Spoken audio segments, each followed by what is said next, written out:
Right, good day, everyone. This is the fourth lecture in the series.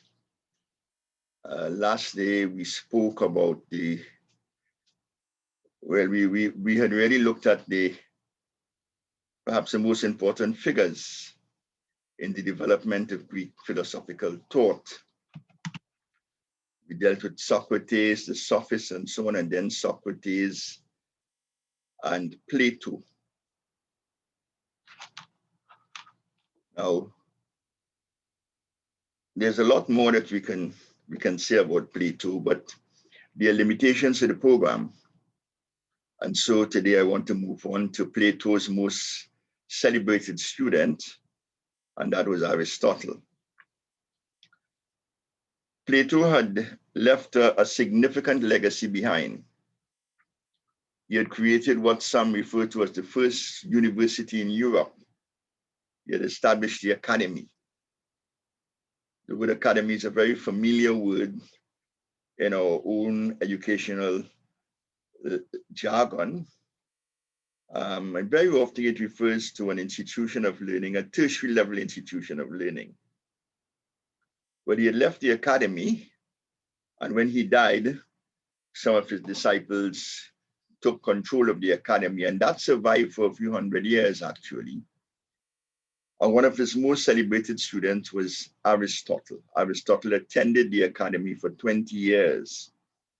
And then he left, and he went on to establish his own college, his own university, and that was the Lyceum.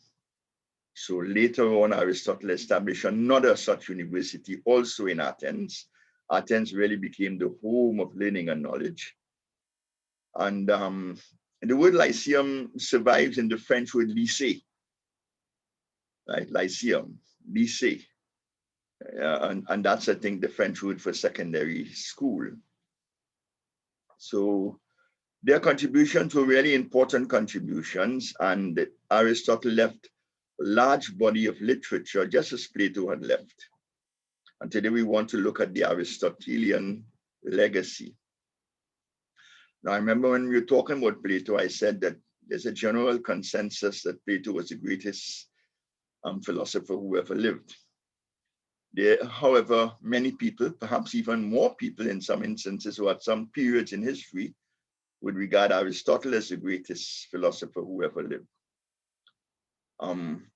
Aristotle has a very interesting history. Aristotle really came at a time when the society and the culture and the civilization of Athens was thriving.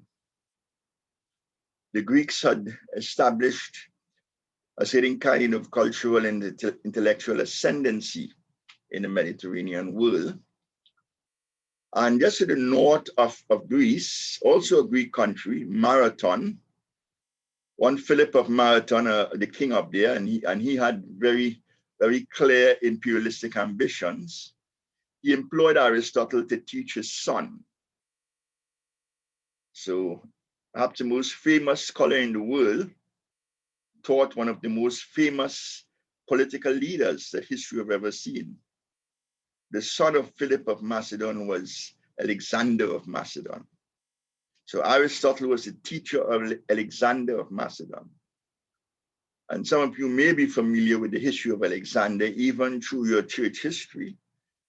Alexander was the man who was able to establish the Greek Empire and conquer the world. It was the greatest empire the world had ever seen. It had surpassed the Persian Empire by far. And his empire actually stretched from Egypt and North Africa right across to India.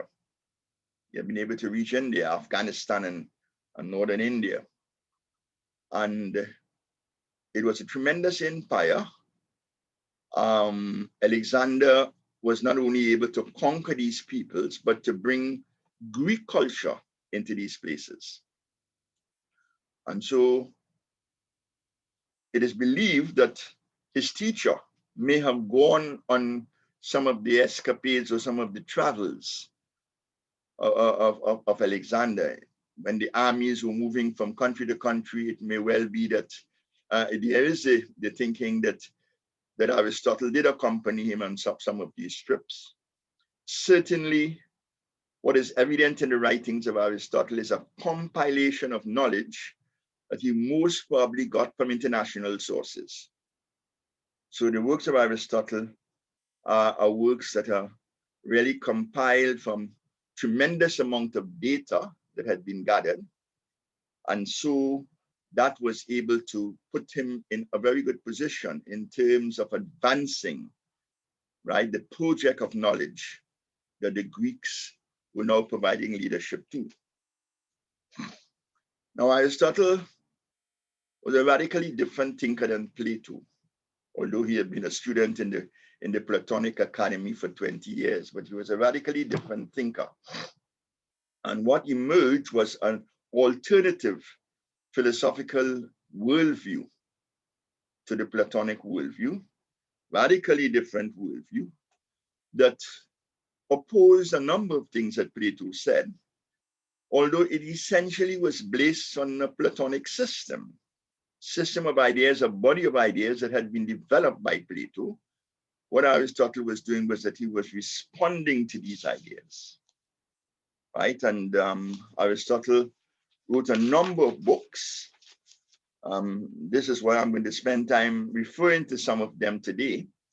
But he wrote a number of books, but radically different than Plato would have written. Plato, as I said, adopted the literary style of the Greek tragedians, the great tragic writers as Aeschylus and Sophocles and Euripides and so on. That was the style of Plato, the dialogue style, the dialectical style, where you throw a body of ideas together, and within a kind of intellectual arena, there's a clash of ideas. And very often, there is no obvious winner at the end of the day. One would tend to assume that Plato's view would have coincided in most instances with Socrates' view, because Socrates was the protagonist of these dialogues, most of these dialogues. Aristotle's writing was radically different, and Aristotle established a style of philosophical writing which has dominated philosophical writing down to the present time. That is how people write philosophy. It's a very clearly articulated discursive style, right? Its propositional statements are presented to you in as clear and as objective a manner as possible. Nobody is speaking direct speech. Aristotle is discussing ideas. He's looking at them. He's weighing them.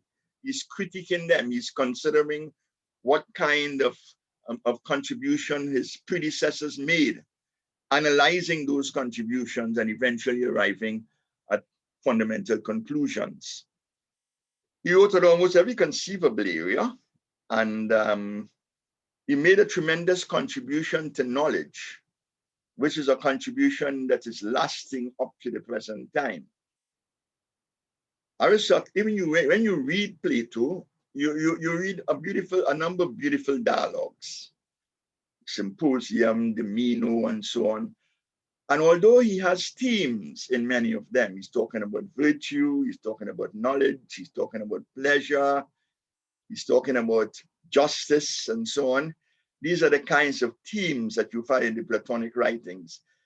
Plato says almost everything that can be said. Remember when we had the first lecture, I mentioned that a lot of philosophical discussion is in the uses the language and the data of cosmology or anthropology or theology or psychology. So that is how the Platonic writings are presented to you. The mass of information in all of these areas, while Plato is focusing on the dialectic of certain fundamental themes that he's presenting generally in the moral or ethical sphere. What Aristotle did was that Aristotle decided to systematize all knowledge. And to me, that is his greatest contribution to human civilization. He is a man that created the disciplines, the various disciplines that we have, the various disciplines that we employ in our institutions of learning. This was actually created by Aristotle. He created physics. and biology and theology. He created metaphysics, right? Logic. He wrote books on politics, on ethics. I will be talking about his book on ethics later on, but it's still, to my mind, I may be wrong, but it's still, to my mind, the greatest book of ethics ever written. Nobody has ever surpassed him, right? He has written books on analytics, on interpretation of literature, on poetics, and these became standard documents for a very long time in the literature. Aristotle's contribution was so massive and so overwhelming that for 2,000 years, nobody could refute Aristotle, almost anything that he had said. For 2,000 years. It was only with the birth of the modern world, the Renaissance period, that people began to question some of the things that Aristotle said. They began to dismantle his authority with the new discoveries that were made, and eventually discard the Aristotelian system. But the Aristotelian system philosophically still survives almost intact in the Roman Catholic Church. And when we come to the medieval period, we'll see the beautiful synthesis that took place when Thomas Aquinas adopted Aristotle. Thomas Aquinas, the great philosopher, theologian, adopted Aristotle and used Aristotelian thought in order to communicate the Christian message. So it's only there that, in a way, Aristotelianism still survives almost intact. But the contribution that he made, even though we may disagree with many of the ideas that he expressed, even though modern discoveries and modern research confronts us with a range of entirely different data, Aristotle's systematization of knowledge, establishment of the various domains of learning, this has remained virtually intact. It has expanded, obviously. So it expanded. There are more sciences and so on that have come. We didn't create chemistry. Chemistry came later on. The Arabs are the ones who introduced chemistry and so on, right? But Aristotle's contribution was a massive contribution in the systematization of our knowledge. Now, in the notes that I've given, I have touched on some of those areas of knowledge, those domains of epistemological domains that he identified. And I want to sort of go through some of the major ones for the rest of our discussion today. One of his most important books is called the Organon, O-R-G-A-N-O-N. Again, you will see that in the notes. And in the Organon, he has a number of very interesting subtitles. The first is the categories. Now, what are the categories? The categories define domains of knowledge, domains of regions of being, actual being, right? That define the nature of reality. And the categories that Aristotle identified were 10 in all, the 10 categories. And that has remained a dominant concept up to the present time. Now, other philosophers have come up with other kinds of categorizations. Later on, when we come to people like Immanuel Kant and so on, we'll see that they sort of reassemble and redefine the categories. But the 10 categories of Aristotle are virtually indisputable. He says, when you look at being itself, you're seeing substance. Substance is one of the elements, the fundamental quality of being. At substratum, that we may call the material world. Today we call it the world of the atom. Right? Substance is a fundamental category of being. It is the primary or primordial category of being that he identifies. And then there is quantity. When you look at something, you very often quantify it. 10 apples, 5 pears, 2 planets, whatever. You know, one system. There is always a measure of quantifying. There's always a tendency to quantify what we observe, right, as a substance or as elements in the external world. So there is a whole question of quantification, and that is connected with the whole area of mathematics, because mathematics deals with quantification. Numeracy, right, to a large extent, is what grows out of quantification. And the manipulations of mathematics are ways in which, are methods in which we quantify the material world in which we live. So the second quality, the second category that Aristotle identifies is quantity. And then there's quality. You always identify something with a particular quality. Aristotle didn't go into the details of quality. Later on, when we come to the British empiricists, we'll see that they were able to go into greater detail as to the different nuances in the area of quality. But quality is always, something is beautiful, it's ugly, it's nasty, it's tasteless, right? It is disgusting. These are qualities of things, of objects, of people, right? That very often we assign and attribute to substance. So we not only quantify substance, we qualify substance. We see substance in terms of a number of qualities, and many of these qualities may merely be surface features of the particular entity that we are describing. But it is always it is a universal, right? It is a permanent, it is an inescapable element of the nature of substance. And then there is relation. Something is always related to something else. Nothing exists in total isolation, not even in the void. It exists in total isolation. Something is always related to something else, so that there is a book on the table. The table is in the room. The room is in the house. The house is in a particular environment, a locality on Green Street or on King Street, right? There is always some kind of relation, right? Two individuals, one may be related back to the other, right, by family ties. So one is the father of, the mother of, the origin of, right? So relationships are fundamental as an aspect, right, of the nature of being.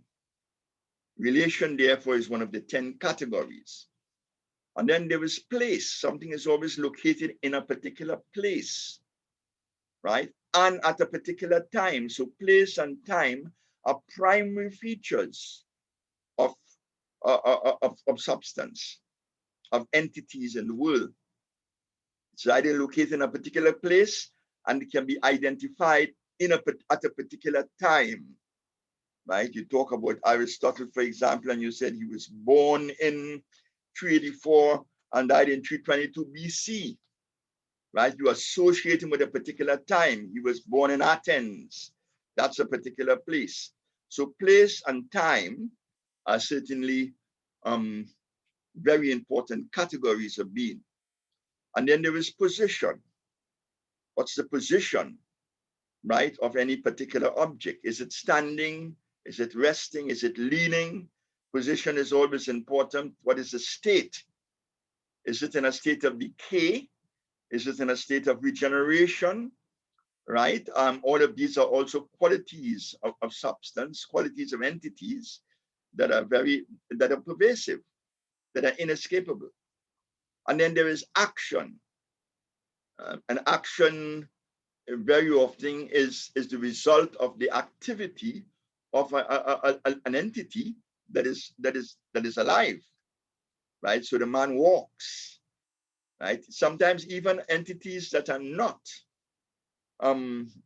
with life can be perceived as being involved in action. A stone can fall from the sky, right, and cross something, right? An arrow can pierce my heart, right? And things like that. So action is a very important. And the final one is affection, how things affect other things. What effect does this have on that? The presence of anything in the world always produces a certain kind of effect on that which it is contiguous with, that which it is in the same environment with. that which it influences or is influenced by. So these are the 10 categories. And those 10 categories still continue to have a certain kind of authenticity, even today in the 20th century. We cannot think of being unless we think of being in terms of these categories. Two other important documents in the organon that also have provided us with a tremendous amount, always have exerted a tremendous amount of influence over the years, is the prior analytics and the posterior analytics. And these are fairly complex works, but I will try to make it as simple as possible. What is famous for in the prior analytics is the discovery of the syllogism, syllogism. And the syllogism, and I said he didn't invent it. Sometimes, we refer to him as inventing logic. He didn't invent logic, he discovered logic, because logic is inherent in our use of language. But Aristotle was able to discover its constituents. And what he saw was that there's a particular way in which you can prove things purely by argument, by thought.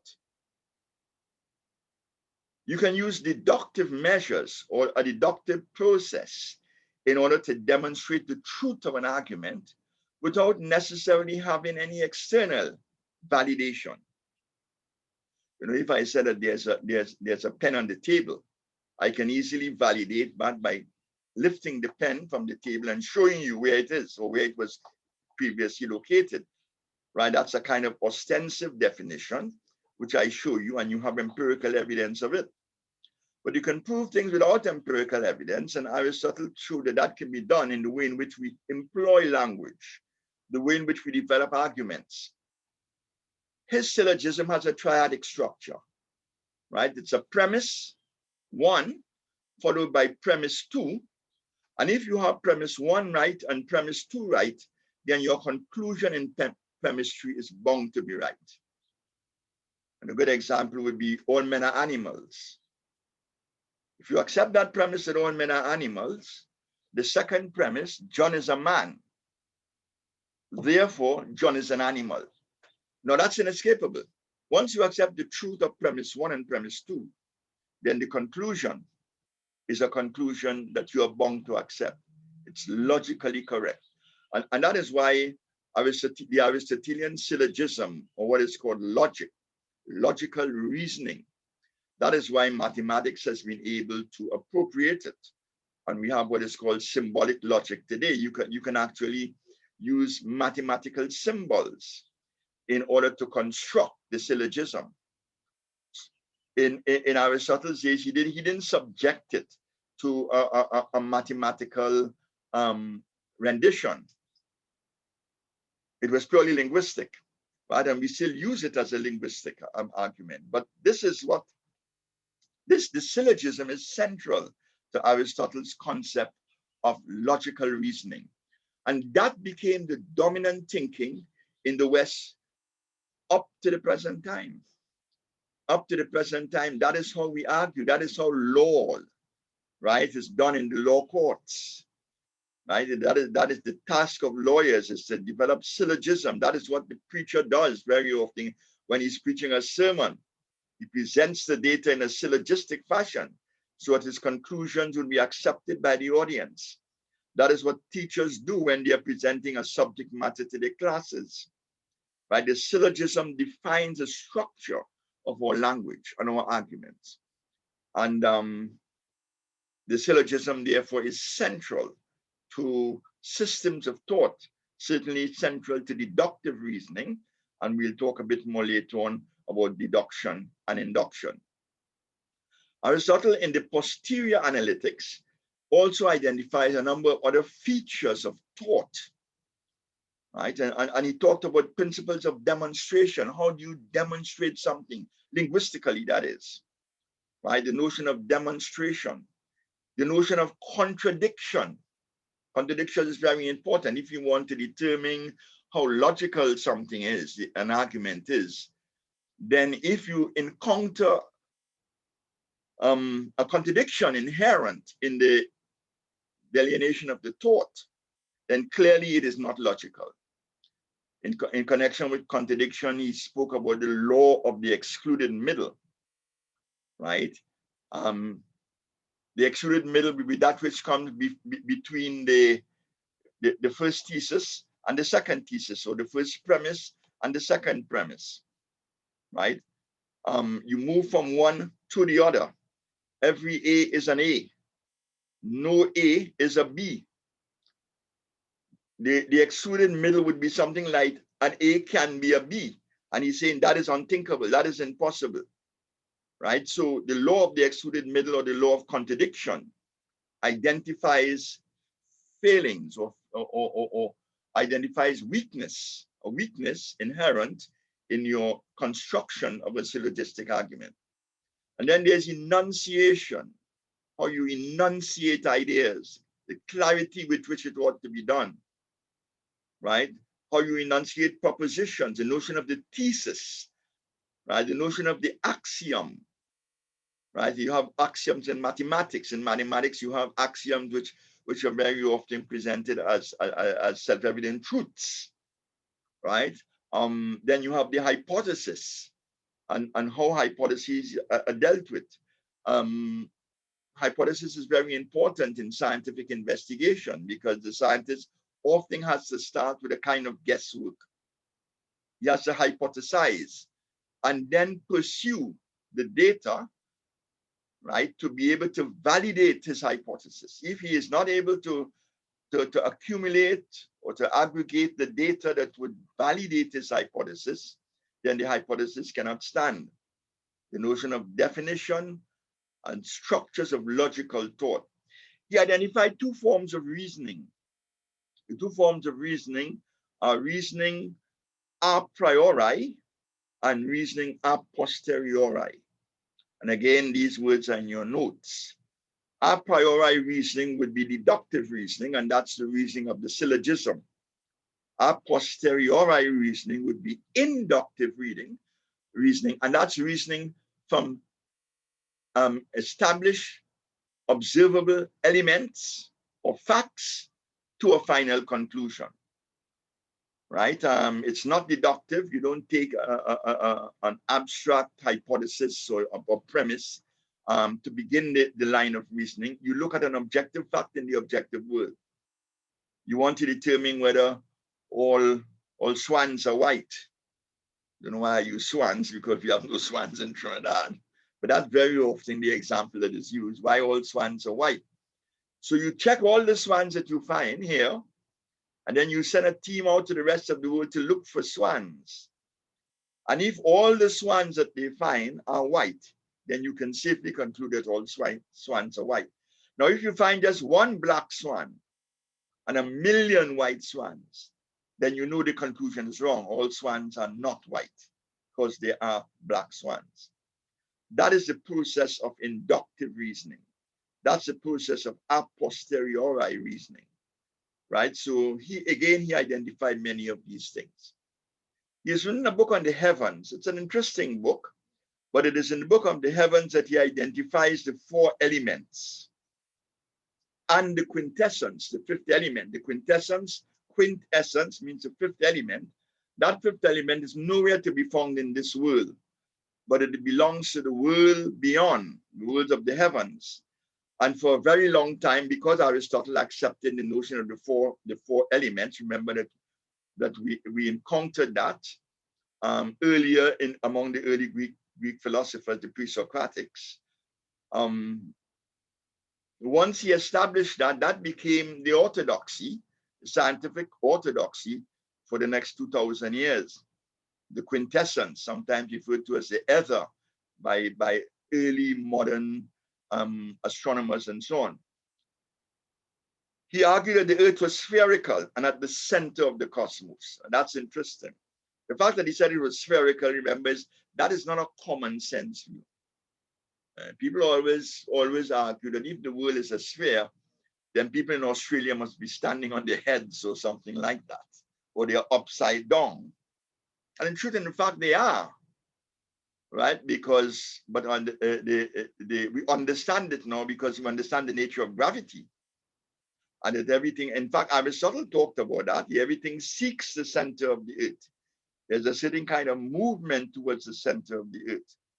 And so Aristotle's earth at the center of the universe, not a commonsensical view, but certainly now one that is validated by our contemporary science and by our own experience. But there's something very fascinating. When I read it in his book on the heavens, I was mystified. I was blown away. When Aristotle says that the number of God is 3. Now, Aristotle is saying this long before Christianity comes up with the notion of the Trinity. This is 400 years away from the Trinitarian concept, or 500 years before the Trinitarian concept. He talks about God. There is a God, right? And he tries to identify the nature of that God. And when we come to the physics, we'll see how he places that God, right? But Aristotle is saying that the number is 3, and he bases that on the notion of the dimensions, the 3 spatial dimensions that we have in the world, up and down, across, right, and so on. 3 spatial dimensions. He said, when you look at our universe, we're even a universe of 3 spatial dimensions. That must be characteristic of a God who created a universe, the universe that would reflect his nature and his being. And so Aristotle's, the number of God is 3. Now, he didn't say it was a trinity. Didn't say that. But he identified 3 as a number that would best define the nature of God. And that's remarkable. That was not an Old Testament concept at all, right? That became a Christian concept, and it was something that later on was established at the Council of Nicaea in the early 4th century AD. So this to my mind was extremely remarkable. I mean, the physics, Aristotle's physics is no longer accepted because we've gone past that. We don't even accept 19th century physics any longer. 21st century physics and late 20th century physics has superseded that. But Aristotle established the parameters of the science of physics, right? He established the kinds of concerns and foci that we need to have in our physical investigations and analyses. The notion of place and time and movement and force, the void, infinity, right? Concepts like that. These are concepts in physics, right? And he gives an argument for God's existence. It still is the most powerful argument, I think, in all of philosophical and theological writing ever given. He says that God, the universe moves. There's movement in the universe, he says. Right? And physicists can measure that movement, they can trace that movement and so on. But he says if there is movement among entities that ought to be at rest permanently, entities, when you look at the nature of entities, you can't associate the entity itself with movement, but they're moving. If they're moving, that movement must originate elsewhere, outside of the entities. And he's saying if you trace it back, you're capable of tracing it back, you must reach a point where there is a first mover, some force, some energy, some being that started the movement of forces in the universe. That first mover is God. Christianity readily adopted that argument, among other arguments, obviously, but readily adopted that argument. It is an argument that you don't have to go to the Bible. You just have to use the syllogistic arguments and the inductive arguments of Aristotelian logic. And you can arrive at that conclusion by pure thought itself. So the physics is a very important document. And in the physics, from the physics, he moves on to this metaphysics.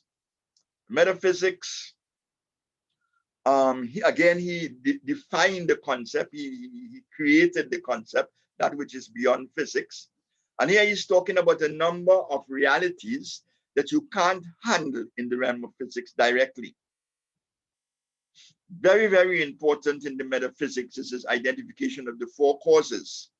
It says things have four causes.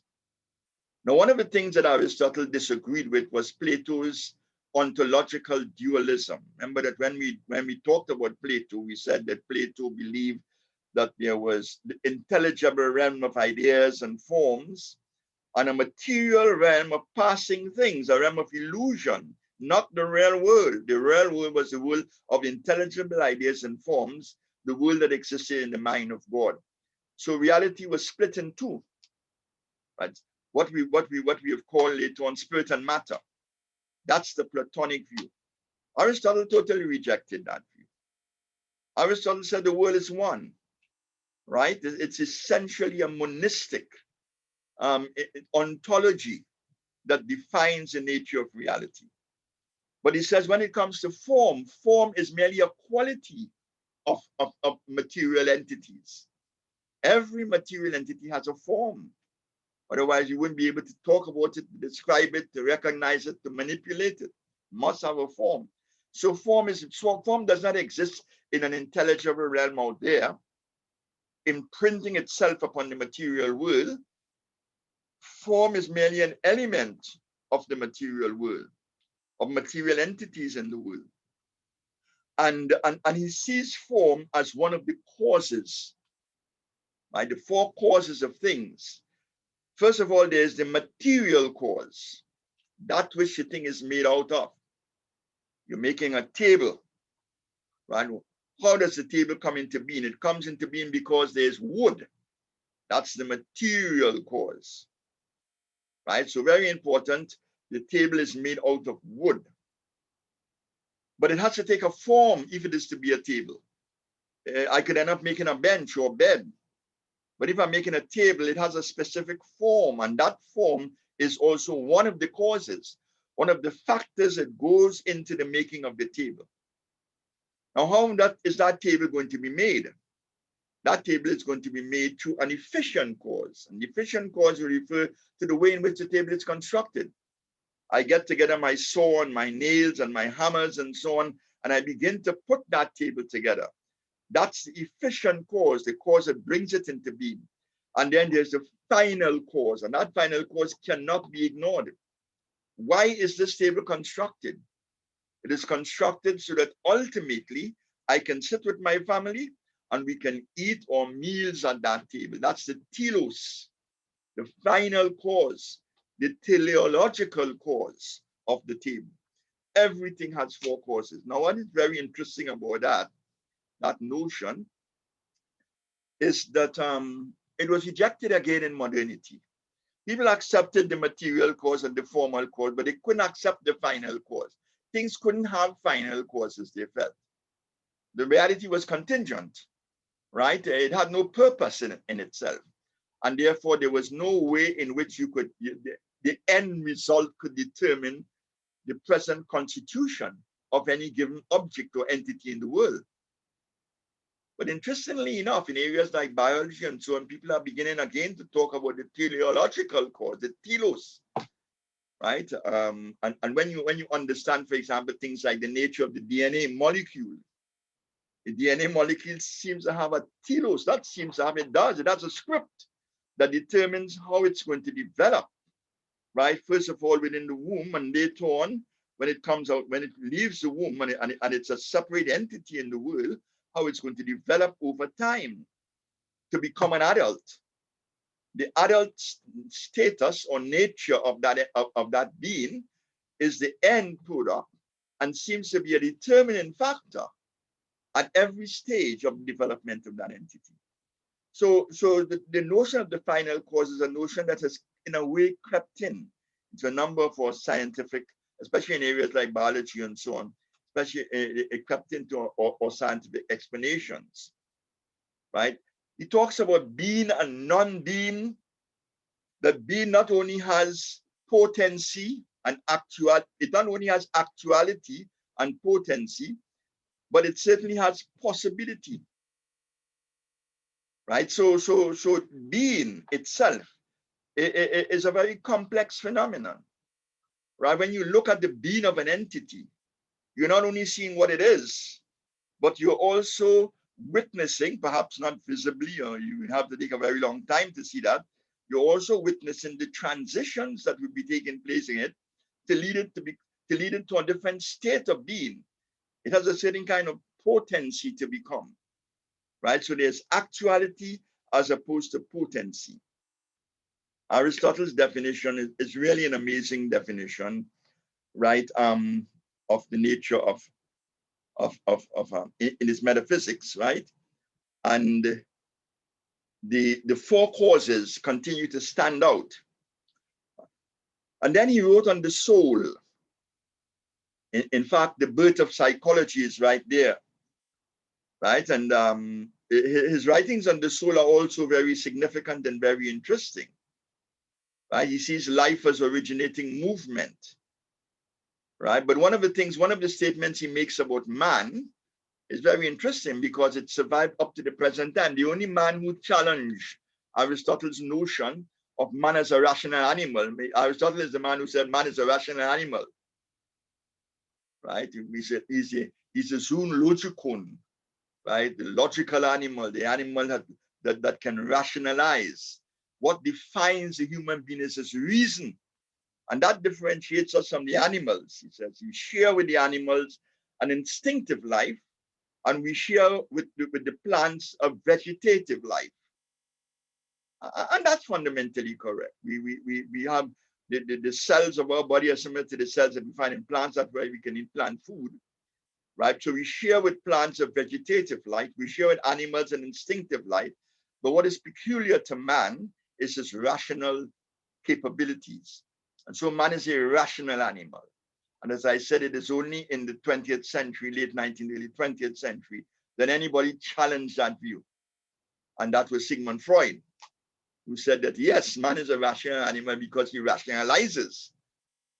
But most of his actions cannot be explained by the rational faculties, his ego, but by the tremendous amount of drives, instinctive drives, aggressive drives, libidinal drives that characterizes his being, right?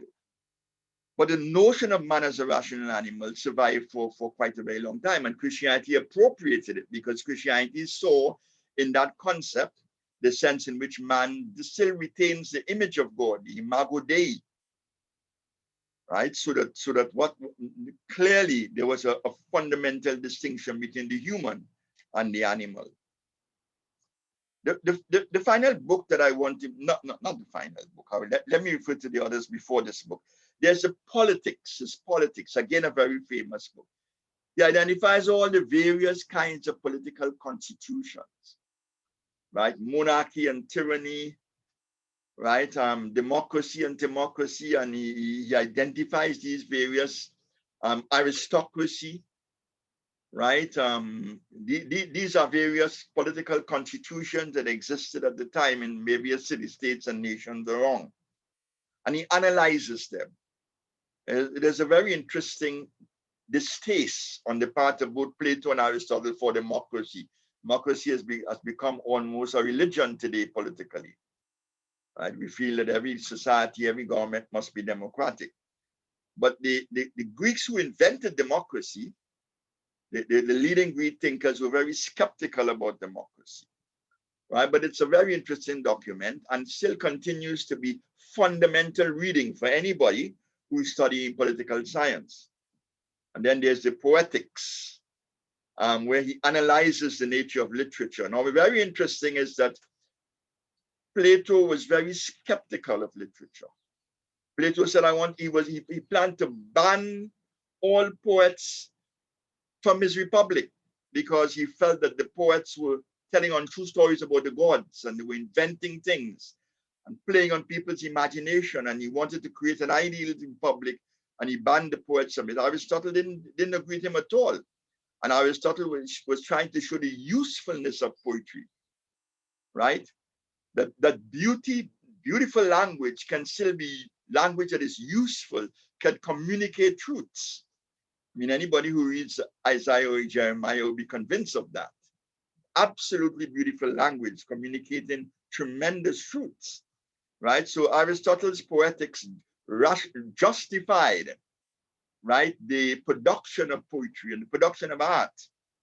And then there's a rhetoric, a book that deals with the structure of language and how you can communicate ideas in a persuasive manner. That was very important for the law courts, especially. I know that pastors have appropriated that in their homiletics. They have appropriated Aristotelian rhetoric as a device, an approach, a strategy that will make them impressive and persuasive before their audiences. The final book I want to refer to is the Nicomachean Ethics. He created ethics as a separate field. And well, I hope that all of you will have done ethics already. I don't know if you have done. You ought really to do ethics before you do philosophy, because ethics introduces you to philosophy. But ethics is the science of right and wrong. And I can't think of a book up to the present time written by modern authors that can surpass Aristotle's Nicomachean Ethics. It is an absolute masterpiece and the foundation of ethical thinking. Now, a lot of contemporary ethics have rejected Aristotle. But even in rejecting Aristotle, they must begin with Aristotle. Very interesting ideas he expressed in the ethics. The ethics really is about the development of virtues. How do you acquire and develop virtues? Plato had discussed that at great length in some of his writings. I remember in the Meno, for example, if you read the Meno, someday I hope you'd read it, where he's talking about virtue.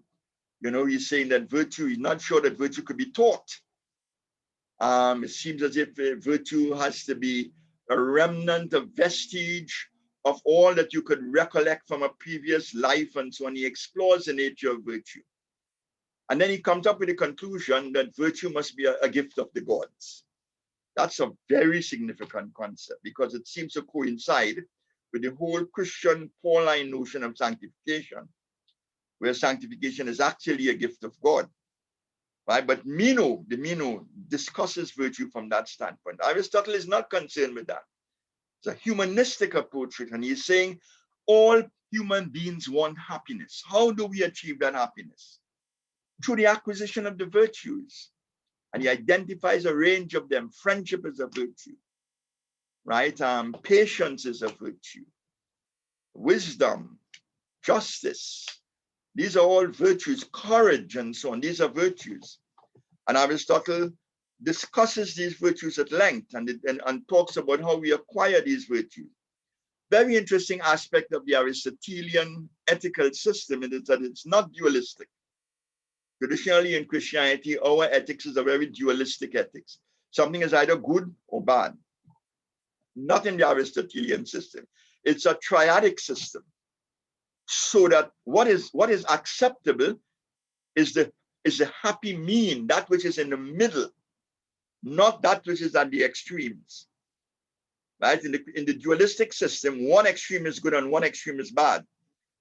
In the Aristotelian system, what is in the middle, what is the happy mean, and that involves a measure of self-restraint and temperance. That is what is acceptable. And what are at the ends, right? What are at the extremes are unacceptable. And so he talks about liberality. Liberality is something that is good. But if you are liberal, it doesn't mean that you're going to be prodigal, where you're going to waste your substance on others. Nor will you be miserly, where you will not want to give anything to anybody. Right? So that it's a triadic structure where liberality comes as the mean between prodigality on the one hand and a miserly attitude or character on the other. Something like bravery, for example. If you're brave, right? Bravery again demonstrates a certain kind of restraint. You're brave, you're fighting a good fight and so on, but you're not going to be reckless with your bravery. You're not going to do like Uriah in the battle. Go out in the battlefield with none of your companions around you and have the enemy surround you and kill you. You're not going to be reckless, nor will you be cowardly. You're not going to run from the fight. Bravery involves a happy mean between being cowardly and being reckless. Really, really tremendously interesting literature. and something that I hope that you will really enjoy reading. So this brings me to the end of the discussion on Aristotle. And I would want you to go to your sources, right? Your internet sources, look at the notes that I've given, listen to the lecture. You may have to listen to it more than once to catch some of the information. Go to your sources, take your notes, and please begin to get ready for an assignment that would probably come in a week's time. And that's the end of the presentation. Thank you very much.